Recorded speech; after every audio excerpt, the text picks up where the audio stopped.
Vamos a entregar nuevamente al Señor este tiempo especial pidiendo de su gran ayuda, vital ayuda para nuestras vidas.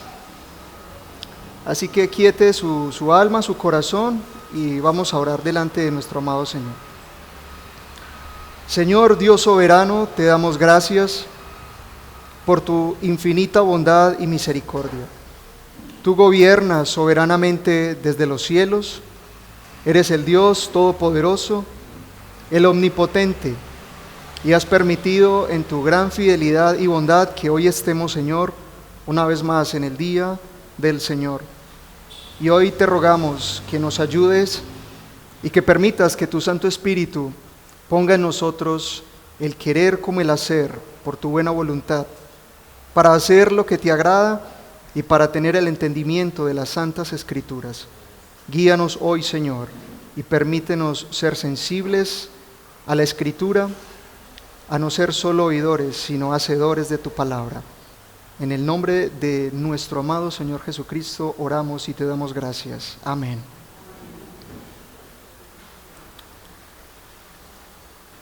Hoy retomamos, mis hermanos, la segunda parte del capítulo 6,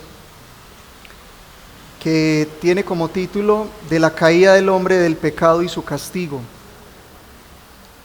Habíamos hablado acerca de que el hombre en Edén cayó junto con su mujer y que esto no fue propiciado por Dios el Padre, sino que él desde su propia voluntad fue seducido y pecó. Fue una libre decisión con la cual el hombre y la mujer pecaron y cayeron delante del Señor.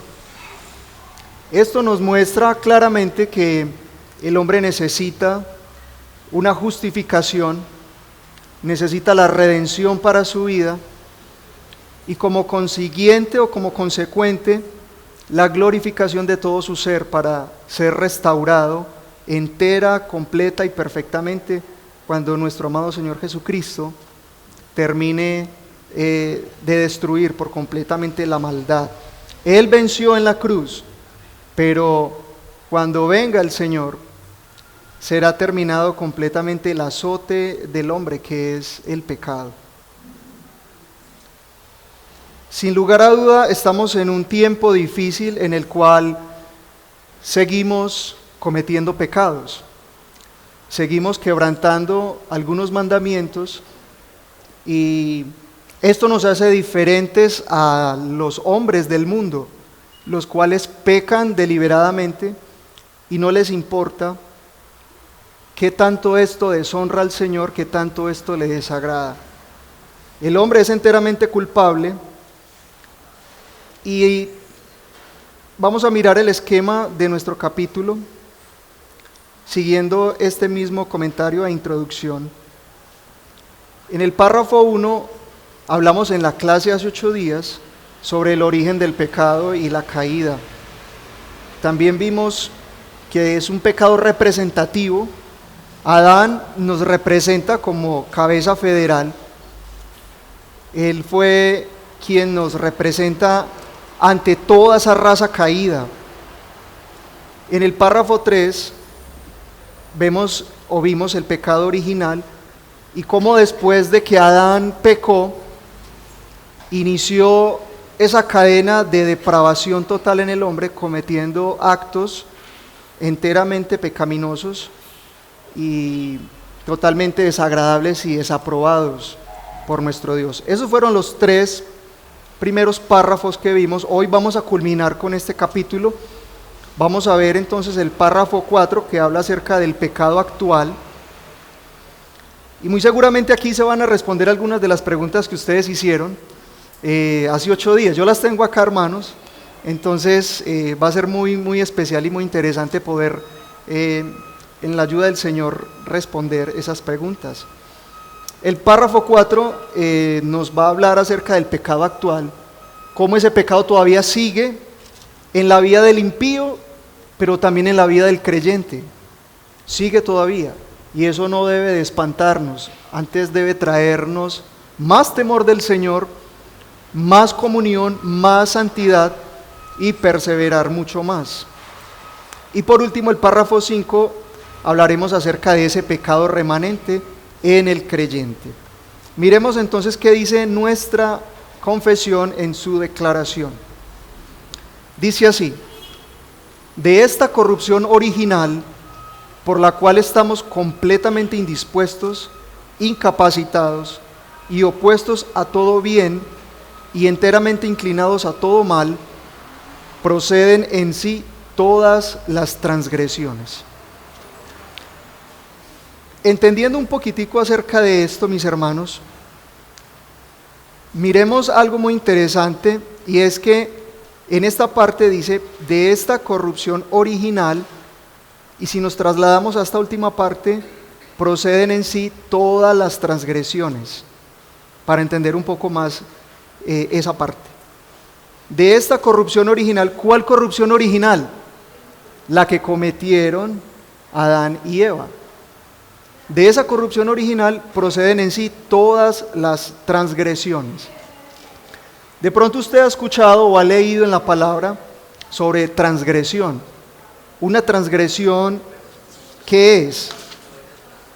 Una transgresión puede ser un quebrantamiento a la ley moral y también a la ley de Dios. Una transgresión la podemos mirar también como ese incumplimiento del deber. Entonces, cuando vemos que de esa corrupción original proceden todas las transgresiones, quiere decir que de ese pecado que es remanente en nosotros y que viene desde Adán, el hombre le da la vuelta a Dios, da vuelta al Señor y sigue el camino de Él en su propia opinión, ¿cierto? Sigue en su propia opinión siendo rebelde, cometiendo tales actos inmorales, cometiendo maldad, y más allá de eso, sigue deshonrando a Dios con sus actos. En esta parte de este párrafo, miramos algo muy interesante. Dice, por lo cual estamos completamente indispuestos, incapacitados. Si ustedes notan bien, indispuestos e incapacitados es una palabra compuesta. Indispuestos, no que esté enfermo. A veces entendemos, hermano, ¿cómo está? Estoy indispuesto. No, en este sentido, indispuesto quiere decir que no está dispuesto. Incapacitado quiere decir que no está capacitado. Entonces, estamos completamente indispuestos, o sea, no hay una disposición, el hombre no se dispone, incapacitado, no está capacitado. Y cuando digo estamos, es porque cuando veníamos de Adán, ¿cierto? Ahora en Cristo, ya el Señor pone en nosotros una nueva naturaleza, amén. Pero el hombre sin Cristo no está dispuesto, no está capacitado, porque su misma naturaleza lo lleva a irse en contra de la ley, lo lleva a que se desoriente y él no sabe qué hacer. Él simplemente se hace sabio en su propia opinión y cree que está bien, ¿cierto? El hombre cree que sus caminos son buenos, pero al final son caminos de muerte. Y aunque él está indispuesto e incapacitado, aparte de todo eso, que es sobre gran manera muy diciente y muy claro lo que nos dice esta confesión, también está opuesto a todo bien y enteramente inclinado a todo mal. ¿Cómo así, hermano? Si es que yo le dice una persona del mundo a cualquiera de nosotros, hermano, es que yo no mato, es que yo no robo, hermano, yo no le hago mal a nadie. Ok, muy bien. Miremos la ley moral del Señor y le mostramos la ley moral del Señor, los 10 mandamientos. Y cuando la persona es expuesta a la ley moral del Señor, entonces su conciencia es redargüida. Y él dice, ok, sí, estoy mal. Bueno, los que son sensibles, perdón, los que son sensibles y reciben el consejo y el mandato, dice, sí, estoy mal, necesito de Cristo. Pero todos estamos antes de Cristo inclinados al mal, y también de acuerdo a todo eso entonces proceden en sí todas esas transgresiones, las violaciones de la ley, los pecados inmorales, hablar falsamente, incumplir los deberes que el Señor nos ha entregado. Ese pecado actual permite que el hombre y la mujer sientan vergüenza, se sientan totalmente alejados de la presencia de Dios. La cobertura divina ya ha sido quitada de ellos. El Señor seguirá guiando sus pasos, pero ellos, como los iniciadores del pecado, cargan en su conciencia una culpabilidad enorme, enorme. Y por ende toda esa culpabilidad es transmitida a toda la generación. ¿Y cómo vemos eso? Hermanos, vemos el terrorismo de hoy en día, vemos la ambición por el dinero de una manera abismal, gigante. No que nosotros sea pecado que queramos, como nos lo ha enseñado nuestro pastor y hemos escuchado, que el dinero sea malo. La palabra dice que raíz de todos los males es el amor al dinero, el amor. Y tan bello el Señor que hace tanto énfasis en eso, el amor al dinero. Pero ese pecado actual lleva a muchos sin Cristo a que la ambición por el dinero sea de una manera alarmante que se convierte hasta su ídolo. Vemos también cómo ese pecado actual lleva al hombre a degradarse cada vez más, cometiendo grandes delitos. ¿Qué dice entonces la palabra del Señor? Dice así Mateo 7, 17 al 18. Así todo buen árbol da buenos frutos, pero el árbol malo da frutos malos. No puede el buen árbol dar malos frutos, ni el árbol malo dar frutos buenos. El hombre pecador sin Cristo no puede dar buenos frutos, aunque él en su conciencia y en su mente dice, yo soy buena persona. Pero ya habíamos hablado de que delante de la ley moral del Señor no es una buena persona, ¿cierto? Y no cabe decirle a la persona como, no, Dios odia el pecado, pero ama al pecador. Hermano, eso es falso. Eso es falso. La Escritura nos muestra que Dios aborrece al hombre pecador, al que comete iniquidad. Y debemos dejar eso en claro también para todos los que podamos compartirles de Cristo. Y nuestra base bíblica es muy enfática al decirnos que ese pecado actual lleva al hombre de su naturaleza caída, que no da buenos frutos. Sus frutos son malos, aunque él cree que son buenos.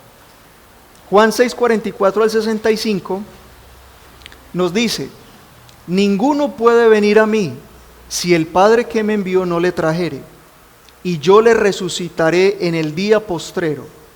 Y dijo, por eso os he dicho que ninguno puede venir a mí si no le fuere dado del Padre. El hombre está totalmente muerto. Él no puede venir voluntariamente al Señor con esa gran libertad y esa sed. Si Dios no pone ese deseo en su corazón, el hombre no puede hacerlo. No puede, él está muerto completamente. Dice la palabra del Señor, Romanos 3, 10 al 12.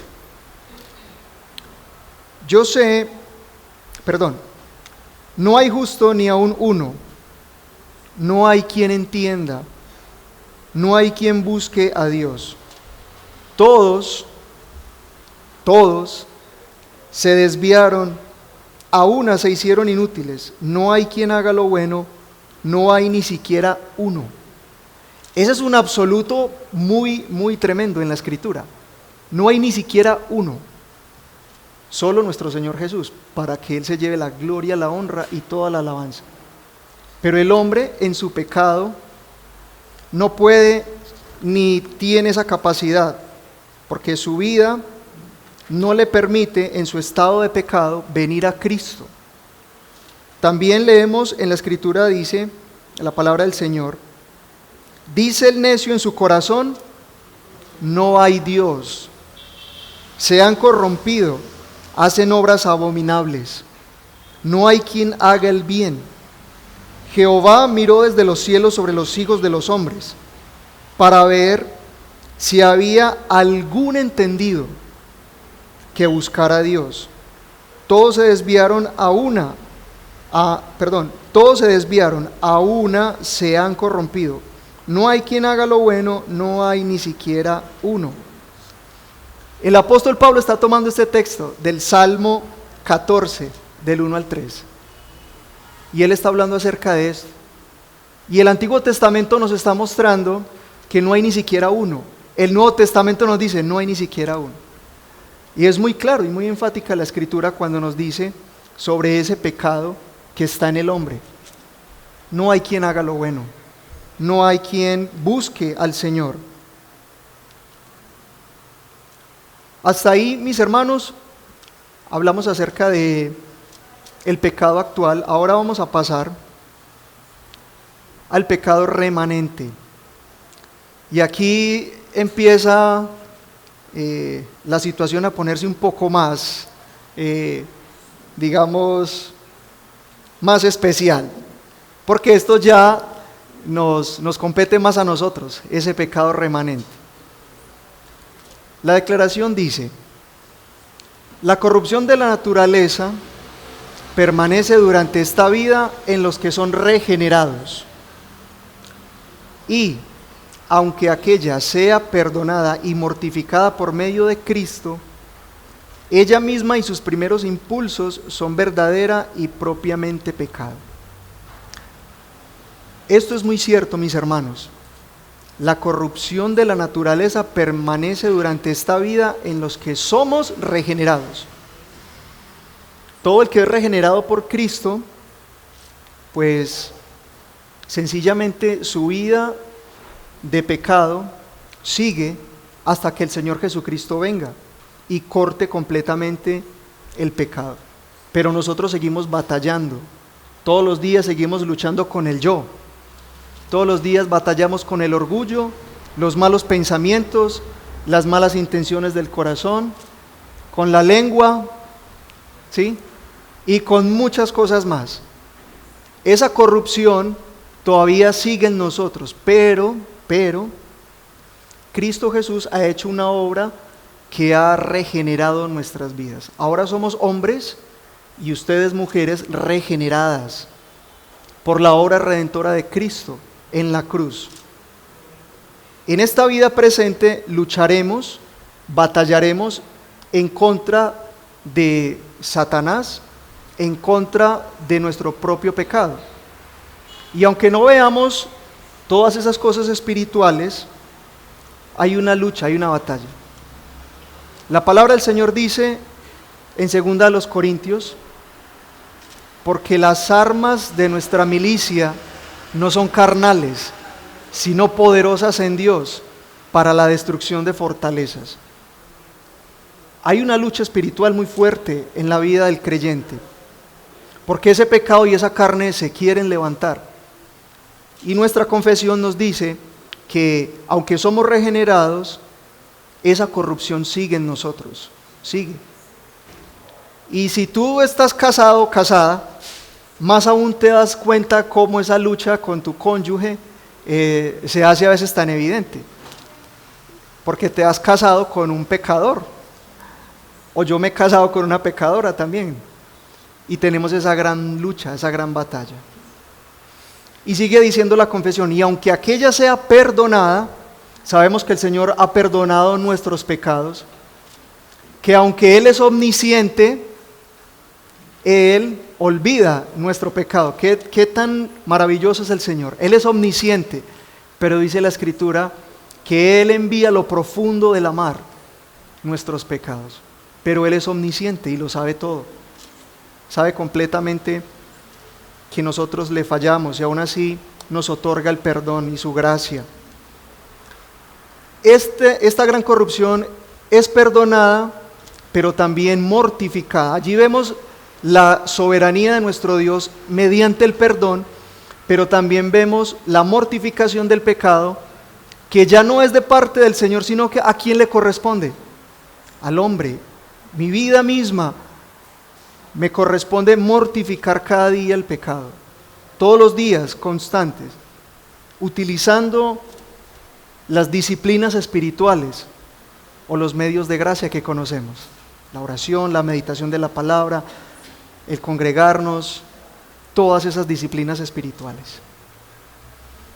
Sigue diciendo, es mortificada por medio de Cristo, no por mis obras, para que yo no me gloríe, no por mis buenos deseos, mis intenciones del corazón, sino porque es Cristo Jesús quien se lleva la gloria, quien se lleva la honra.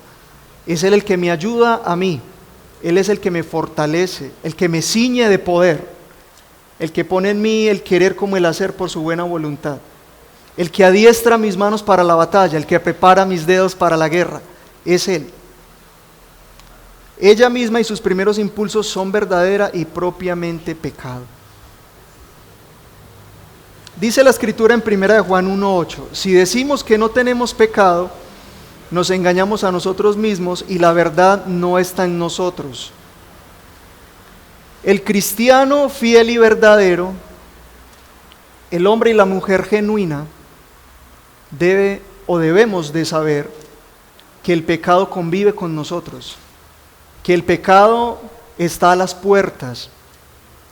¿Por qué creen mis hermanos que Cristo, nuestro amado Señor, nos dijo, velad y orad para que no entréis en tentación? El espíritu a la verdad está dispuesto, mas la carne es débil. Debemos tener muy presente eso, porque el pecado está a las puertas, está al acecho completamente, y podemos deslizarnos, no perder la salvación, pero podemos deslizarnos, como se deslizaron muchos de nuestros hermanos en el Antiguo Testamento, y algunos en el Nuevo también. En la historia vemos que algunos se deslizaron, pero volvieron a levantarse y siguieron perseverando. También vemos en Romanos 7, 14 al 17 que dice, porque sabemos que la ley es espiritual, mas yo soy carnal. Pablo está diciendo, y sabemos cómo fue el apóstol Pablo, un hombre irreprensible, pecador como tú y yo, que era aborrecedor del Señor, que era un asesino y que disfrutaba ver cómo los cristianos eran metidos a la cárcel y aún cuando él ordenaba y que los mataran. Y él está diciendo, yo soy carnal, vendido al pecado. No porque él viviera una vida pecaminosa, sino porque él entendía que su naturaleza es una naturaleza caída y que Cristo es el único que lo puede ayudar. Y sigue diciendo el verso 17, porque lo que hago no lo entiendo, pues no hago lo que quiero, sino lo que aborrezco, eso hago. Y si lo que no quiero, esto hago, esto parece como si hubiera un trabalenguas, hermano, pero es muy interesante lo que dice la Escritura, porque lo que hago no lo entiendo, pues no hago lo que quiero. A veces terminamos haciendo lo que no queremos, ¿cierto que sí? Porque nuestra carne nos impulsa, nuestros miembros, nuestro cuerpo, nuestra carne nos impulsa a hacer lo que no queremos, ¿cierto? Y Pablo dice, no lo entiendo, pues no hago lo que quiero, sino lo que aborrezco. Eso es lo que yo hago. Lo que aborrezco, el pecado, eso es lo que termina haciendo Pablo. Y eso es lo que terminamos haciendo tú y yo.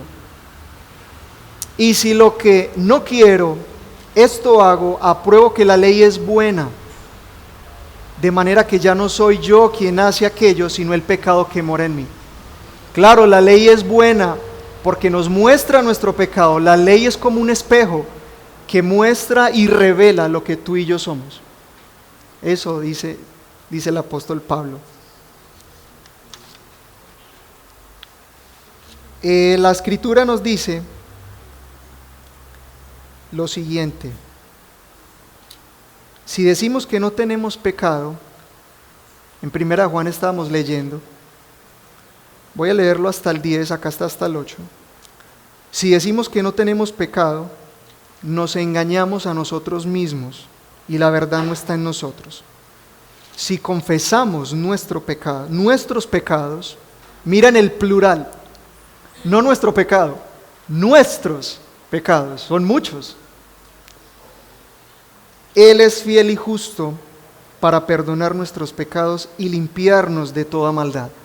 Hermanos, esto es el remanente de pecado que todavía tenemos.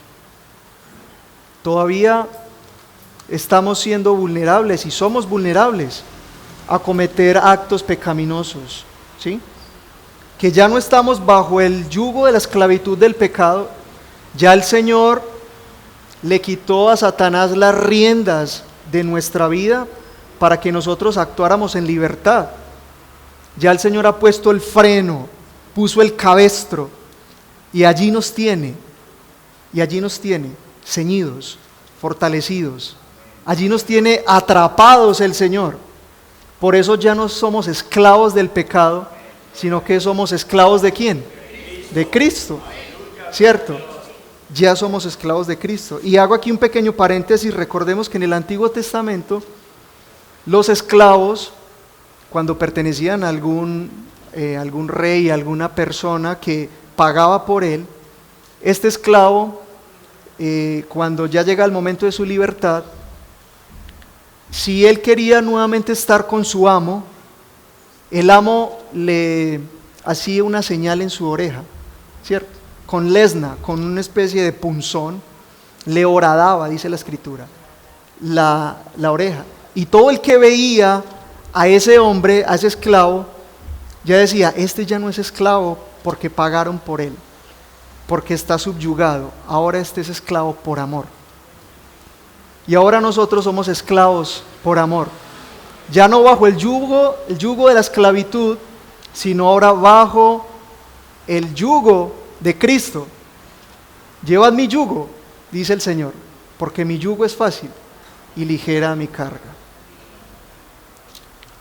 Mis hermanos, vamos volando, el tiempo está corriendo. Muy bien, esta ya es la etapa final en cuanto a lo que dice la declaración.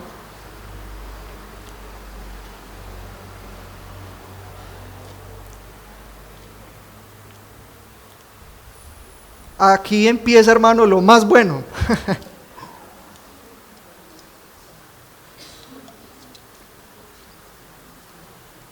Cuando tú y yo luchamos en nuestras fuerzas, ¿qué pasa? ¿Qué pasa? No somos capaces. Necesitamos la fortaleza del Señor, ¿cierto? Porque lejos de mí o apartados de mí, nada podéis hacer. Si luchamos en nuestras fuerzas, luchamos en contra de lo que el Señor nos ha enseñado, y es la dependencia de Cristo. Porque nosotros somos los pámpanos, Él es la vid verdadera. Y los pámpanos están suspendidos, están necesitados de esa savia, de ese alimento que la vid verdadera, que es Cristo, nos fortalece. Por eso ese pecado remanente solo lo podemos combatir por medio de Cristo Jesús, no en nuestra propia opinión, no batallando según nuestros propios deseos. En Cristo Jesús obtenemos la fortaleza, obtenemos la confianza, la seguridad, y así aprendemos que aunque a veces ofendamos al Señor, Dios es justo, escucha nuestras oraciones, ve nuestro corazón contrito y humillado, perdona nuestro pecado y nos ayuda a entender que el remanente que todavía tenemos va a fortalecer nuestra comunión y nuestra confianza con Él. porque eso crea dependencia. El hombre que no depende, la mujer que no depende del Señor, está andando en sus propios caminos, está andando en su propia opinión. No es sabio, sino que es necio. Hermano, ¿y si va a la iglesia? Sí, va a la iglesia. ¿Se congrega? Sí, se congrega, pero no está siendo sabio. Tiene que volverse sabio en cuanto al entendimiento de las Escrituras para que comprenda que no es en las fuerzas de Él, que no es en nuestras fuerzas. Necesitamos a Cristo Jesús, porque Él es el maná del cielo, porque Él es el agua viva. La mujer samaritana necesitaba del agua viva, y cuando ella recibe el agua viva la transmite a los que pudo hablarles. Cristo le dice: yo soy el agua viva, el que de mí beba no tendrá sed jamás. Es en Cristo que peleamos y que batallamos, mis hermanos. Amén. Y bueno, hermano, entonces si tenemos un pecado remanente y si esa es la dependencia del Señor, entonces ¿cómo batallo? ¿Qué nos ha dado el Señor? Porque listo, es muy bonito todo lo que se ha dicho, pero ayúdeme, ¿cómo hago yo para batallar? ¿Cómo hago yo para permanecer fiel al Señor? Hermanos, nuestro Dios y Señor nos ha preparado algo muy maravilloso, que es la armadura. Y esa armadura es una armadura espiritual. No que tengamos que ir a comprarla por Mercado Libre. Esta armadura es una armadura espiritual. Y vamos a detenernos un poquitico aquí. Quiero que por favor vaya conmigo, tan amable, a Efesios capítulo 6. Los que tengan la escritura, porque ahí no va a estar proyectado, mis hermanos. Vamos rápidamente a Efesios capítulo 6. Esta ya es la última partecita, mis hermanos, para terminar estos dos párrafos.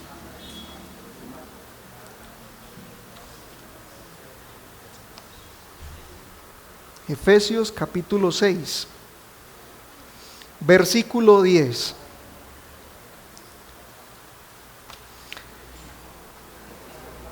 Gracias damos a nuestro Señor y Dios que nos ha dotado de esta preciosa armadura espiritual, la cual utilizamos también como disciplina, una disciplina espiritual o medio de gracia. Me gusta llamarla disciplinas espirituales, pero también son medios de gracia que el Señor nos da. Mis hermanos, dice así la palabra del Señor: por lo demás, hermanos míos, fortaleceos en el Señor. Mire que la escritura es muy enfática: fortaleceos en el Señor y en el poder de su fuerza. Vestíos de toda, hermanos, es toda la armadura. No solo vamos a tener el yelmo, o no solo vamos a tener la espada. Un soldado tenía que tener toda su armadura. Vestíos, verso 11, vestíos de toda la armadura de Dios, para que podáis estar firmes contra las acechanzas del diablo, porque no tenemos lucha contra sangre y carne, sino contra principados, contra potestades, contra los gobernadores de las tinieblas de este siglo, contra huestes espirituales de maldad en las regiones celestes. Por tanto, tomad toda la armadura de Dios, para que podáis resistir en el día malo, y habiendo acabado todo, estar firmes. Hermanos, mire cómo enfatiza nuevamente el versículo 13: tomad toda la armadura. 2 veces, tomad toda la armadura. Verso 14: estad pues firmes, ceñidos vuestros lomos con la verdad. Ahí usted está viendo, mis hermanos, si lo logran ver, acá donde le estoy mostrando en este puntero, dice cinturón de la verdad. Estos son los lomos. Los lomos no es acá en los hombros, sino los lomos es acá en la cintura. Y Pablo muestra esta ilustración porque en la antigüedad, recuerden que las ropas que utilizaban los judíos, las personas de aquella época, no eran jeans ni sudaderas, no eran pantalonetas, eran vestidos largos. ¿Y qué tenían que hacer? Tenían que recoger sus vestidos y envolvérselos acá en los lomos. Y luego con el cinto ellos amarraban como si fuese una correa. Lo sujetaban. ¿Y eso qué tipifica, mis hermanos? Tipifica la verdad en la cual nosotros debemos permanecer para estar preparados. Ellos no solo lo utilizaban para ir a la guerra, sino para hacer alguna tarea doméstica o alguna otra actividad. Pero como esto es una connotación de guerra, de batalla, se envolvían sus vestidos, utilizaban el cinto y lo amarraban, porque cuando iban a la guerra tenían que estar libres para marchar, correr, perseguir a los enemigos y para poder batallar. ¿Y eso qué nos habla a nosotros? Que asimismo debemos estar preparados con la verdad bíblica para presentar defensa con mansedumbre ante todo aquel que demande razón de la esperanza que hay en nosotros. Estar firmes, ceñidos, fortalecidos en la verdad bíblica. Luego dice la palabra del Señor, y vestidos con la coraza de justicia. Acá la ven, mis hermanos, coraza de la justicia, es la parte acá del pectoral. ¿Y por qué Pablo estás hablando de eso? Porque la coraza de justicia, o esa coraza que se colocaba el soldado, protegía sus órganos vitales, acá de frente, corazón, pulmones, hígado, páncreas, todo lo protegía, toda esta parte acá del pectoral. Y estar con esa coraza de justicia representa para nosotros la rectitud, la integridad, guardar nuestro corazón, guardar nuestra vida. Esos órganos vitales demuestran que nosotros debemos de cuidarnos en integridad delante del Señor. Porque el enemigo puede atacar o ataca fuertemente nuestro corazón. Y necesitamos esa gran coraza, esa gran justicia que es por medio de ¿quién? De Cristo. Justificados pues por la fe, obtenemos paz por medio de nuestro Señor. Y sigue diciendo, verso 15, y calzados los pies con el apresto evangelio de la paz. Hermanos, no sé si ustedes sabían que el calzado era una sandalia que tenía 3 capas de cuero, era una cosa gruesa, y aparte de eso tenía como unos clavos incrustados. Imagínese usted andando por las arenas del desierto, hermano, eso es algo muy resbaladizo, y los soldados necesitaban pisar firme para poder enfrentar al enemigo, para correr, necesitaban esa gran ayuda de ese calzado, y el calzado nos ayuda a estar preparados, dispuestos para enfrentar también al enemigo, con la verdad bíblica, siempre con la verdad bíblica. Sobre todo, tomad el escudo de la fe. ¿Cuánto necesitamos el escudo de la fe? ¿Por qué el escudo de la fe? Porque el enemigo envía dardos todos los días, no para. Hermanos, ¿cuánto tiempo tiene estudiado el enemigo al hombre para saber cómo ataca y cómo tienta nuestra vida? Nos lleva mucho tiempo, y él sabe cómo también tentarnos. Necesitamos el escudo de la fe. ¿Por qué? Porque dice la palabra, con que podáis apagar todos los dardos de fuego del maligno, y tomad el yelmo de la salvación y la espada del Espíritu, que es la palabra de Dios. El yelmo de la salvación, acá en la cabeza, seguridad de salvación. El cristiano verdadero no duda de su salvación. El enemigo no lo pone a tambalear, porque está seguro. Y aunque es pecador, y aunque el diablo sabe y nos va a tratar de mandar esos dardos para decirnos que pecamos y que perdimos nuestra salvación, el cristiano verdadero se levanta y tiene seguridad de salvación, y nuevamente camina en fidelidad a su Señor, porque tenemos un abogado que es Cristo Jesús, y se compadece de nuestras debilidades. y esta arma poderosa que es la espada del Espíritu. La espada del Espíritu, la palabra del Señor, más cortante que toda espada de doble filo, que penetra hasta el alma, hasta lo profundo del corazón, discierne las malas intenciones.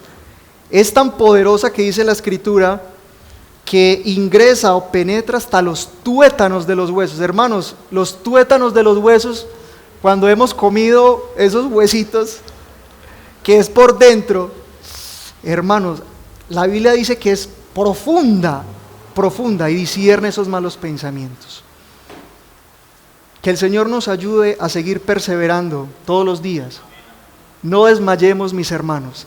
Esta doctrina de la caída del hombre, del pecado y su castigo, cada día nos debe de seguir mostrando la alta necesidad y la dependencia de nuestro Señor. Que hay personas afuera que necesitan que les hablemos de esta doctrina, pero nosotros nos fortalecemos en el Señor al ver que ya hemos sido rescatados de esa vieja vida pasada. Ya hemos muerto a esa pecaminosidad y hemos resucitado. Y Cristo, que es la resurrección y la vida, nos ha resucitado juntamente con Él. Por eso ya no vivo yo, mas Cristo vive en mí.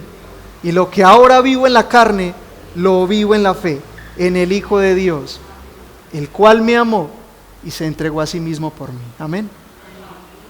Muy bien, vamos a orar, mis amados.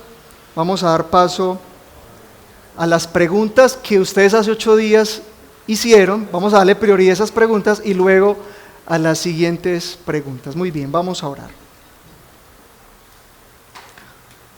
Señor Dios de los cielos, te damos gracias, porque para siempre es tu misericordia. Tú nos sustentas con la diestra de tu poder y de tu justicia. Tú eres íntegro y santo. Tú eres el Dios eterno, que has permitido que el hombre hoy pueda reconocer, Señor, su maldad en Cristo. Ayúdanos, Padre nuestro, para seguir luchando, perseverando y batallando con este remanente de pecado. Ayúdanos a mortificarlo cada día, de modo que nuestra fe crezca y nuestra santificación cada vez más sea evidente como verdaderos hijos que te amamos, Señor. En esto conocerán que somos tus discípulos también, Señor, que guardamos tus mandamientos y los obedecemos. Gracias por este tiempo, por ayudarnos y por permitirnos crecer más en la fe bíblica, Señor. En tu nombre oramos con acción de gracias. Amén.